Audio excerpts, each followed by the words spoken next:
নদীর তরতাজা মাছগুলো দেখতে যেমন সুন্দর, খেতেও অসাধারণ টেস্ট হয়ে থাকে এই ছোট ছোট মাছগুলো।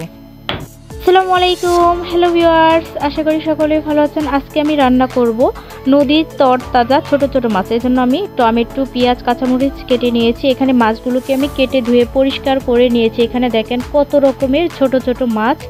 এই মাছগুলো দেখতে যেমন সুন্দর, খেতেও অসাধারণ টেস্ট হয়। এখন আমি চলে যাব রান্নার প্রসেসে। রান্না করার জন্য একটা কড়াই নিয়ে নেব। কড়াইয়ের মধ্যে সবগুলো মাছ ঢেলে নেব। এখন দিয়ে দেব আমি টমেটো, পেঁয়াজ, কাঁচামরিচ। আমি এখানে টমেটোকে চিকন করে কেটে নিয়েছি আর কাঁচামরিচকে মাঝখান দিয়ে 4টা ফালি করে নিয়েছি। একে একে আমি সবগুলো উপকরণ দিয়ে দেব। দিয়ে দেব লবণ, দিয়ে দেব হলুদ গুঁড়ো, মরিচ গুঁড়ো, ধনিয়া গুঁড়ো,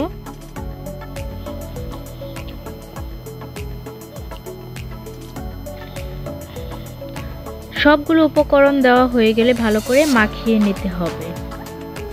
এখন আমার মা ভালো করে মাখিয়ে নিতেছে। মায়ের হাতে যে কোনো রান্নাই খেতে অসাধারণ সব সময়ই হয়ে থাকে। আমার মা সুন্দরভাবে দেখেন ভালো করে মাখিয়ে নিয়েছে। মাখানো হয়ে গেলে মা হাতটা দিয়ে সুন্দর করে পানি দিয়ে দিবে। দেখেন মাছগুলো কত সুন্দর দেখা যাচ্ছে। এখন সুন্দরভাবে আলতো হাতে সবগুলো উপকরণ একত্রে মিক্স করে নেবে। দেখেন সবগুলো উপকরণ সুন্দরভাবে মেশানো হয়ে গেছে। এখন দিয়ে দিবে অল্প পরিমাণ তেল। এখন চুলার মধ্যে বসিয়ে দেবে একটা ঢাকনা দিয়ে ঢেকে। কিছুক্ষণ পর দেখেন ঢাকনা তোলার পর বলক চলে আসছে। ঝোলটা শুকানোর আগ পর্যন্ত জাল করে নিতে হবে।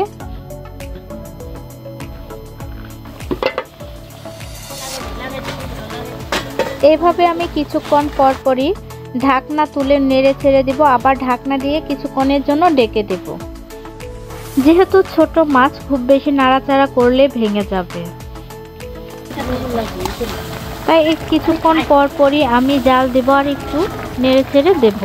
এভাবে ঝোলটা যখন শুকিয়ে যাবে একেবারে, তখনই বুঝতে হবে যে আমার তরকারি রান্নাটা হয়ে গেছে। একদম পানি শুকিয়ে নিতে হবে। আমি একটু ঝোল ঝোল রাখবো যেহেতু টমেটো দিয়েছি।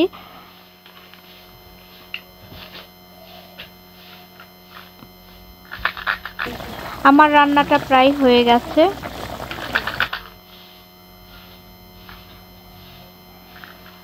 এবার আমি চুলা থেকে নামিয়ে নেব।